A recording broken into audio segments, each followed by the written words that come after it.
BCCI ভারতীয় cricket control board বাংলাদেশে ভারতীয় ক্রিকেট টিমের ট্যুর ক্যান্সেল করে দিল।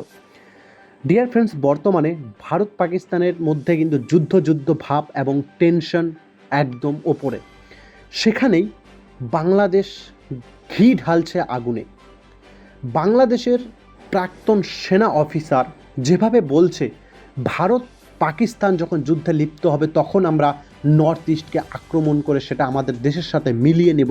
অন্যদিকে ডক্টর ইউনূস যখন চীনে গিয়ে বলছে gateway of north east Bangladesh, এই ধরনের মন্তব্য শুনে ভারত সরকার এবং ভারতীয় সরকারের আওতায় চলা বিসিসিআই তারা সিদ্ধান্ত নিয়েছে যে আগস্ট মাসে 17ই আগস্ট ভারত এবং বাংলাদেশের মধ্যে ওডিআই ম্যাচ এবং ওডিআই সিরিজ ছিল, সাথে সাথে আবার টি-20 সিরিজও ছিল। 3টা ওডিআই ম্যাচ, 3টা টি-20 ম্যাচ হওয়ার কথা রয়েছে আগস্ট মাসের দিকে। সেই ট্যুর ক্যান্সেল করে দিল ভারতীয় ক্রিকেট বোর্ড বিসিসিআই। এই ধরনের উল্টা সিধা কমেন্ট করার জন্যই হয়তোবা ভারত যে বাংলাদেশে যাবে আগস্ট মাসে সেটা পুরোপুরিভাবে একদম বন্ধ।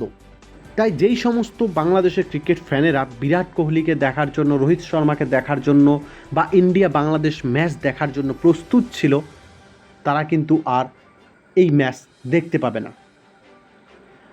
ভারত পাকিস্তানের সাথে যুদ্ধ লাগছে, এইদিকে আগুনে ঘি ঢালতে শুরু করে দিয়েছে বাংলাদেশ। মানে তারা, কথা আছে না, বামন হয়ে চাঁদে হাত দেওয়ার মতো তাদের বর্তমান পরিস্থিতি। পারবে না তো কিছু ছিঁড়তে, তারা উঠে পড়ে লেগেছে ভারতকে কিভাবে হারানো যায়, কিভাবে 7 সিস্টার দখল করা যায়। এই যে ভারত ট্যুর ক্যান্সেল করলো, এতে কিন্তু ভারতের থেকে বাংলাদেশের বেশি লস হবে বন্ধুরা। কারণ ভারতীয় ফ্যান ফলোয়ার বেশি থাকতো যারা এই ম্যাচ দেখতো, আর ফ্যান ফলোয়ার ম্যাচ না দেখলে রেভিনিউ আসবে না, সেটা অবশ্যই বাংলাদেশ ক্রিকেট বোর্ড হারে হারে টের পাবে।